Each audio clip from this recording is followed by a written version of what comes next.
নোয়াখালীর বেগমগঞ্জ উপজেলার গোপালপুর ইউনিয়নে ইসলামী ব্যাংকের একটি এজেন্ট ব্যাংকিং আউটলেটের মালিক প্রায় ২ কোটি টাকা নিয়ে উধাও হয়েছেন বলে অভিযোগ উঠেছে। ৪ জুন বৃহস্পতিবার দুপুরে এ ঘটনা জানাজানি হলে আমানতের টাকা ফেরত পেতে আউটলেটে ভিড় করেন শতাধিক গ্রাহক।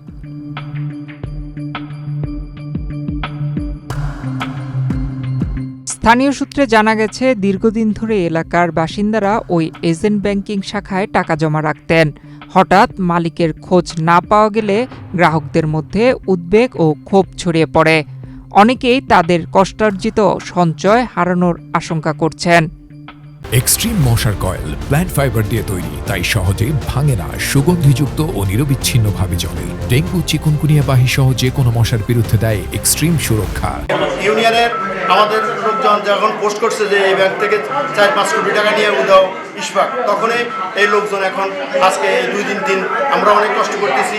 ব্যাংকে অনেক লোকজন আসছে, তারা তাদের এই গচ্ছিত টাকাটা যেন সুন্দরভাবে যেন পায় এবং ইসলামী ব্যাংকের যারা হেড অফিস থেকে শুরু করে যারা এই সারা বাংলাদেশে ছড়িয়ে আসেন, তারা যেন এই টাকাটা সুন্দরভাবে যেন অন্তত এই গরিব অসহায় মানুষগুলো যেন টাকাটা পায়। আমি সরকারের কাছে আহ্বান করব। যে চুরি করছে এর বাড়ি হচ্ছে আমিষাপাড়া নোয়াগা বাড়ি, জামাতের না নোয়াগা আমি চিনি ইশফাকের বাড়ি।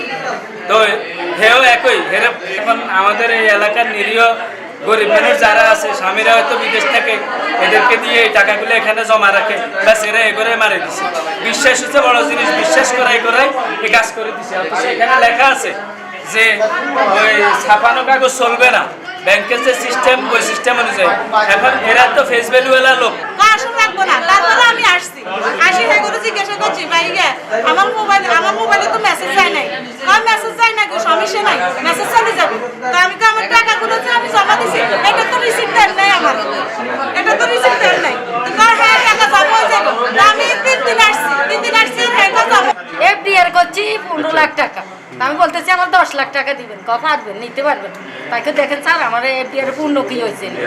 এরা দুজনে বলছে যে হয়েছে, মহিলা এটাও বলছে হয়েছে, আপনার যে কোনো মুহূর্তে নিতে পারবেন।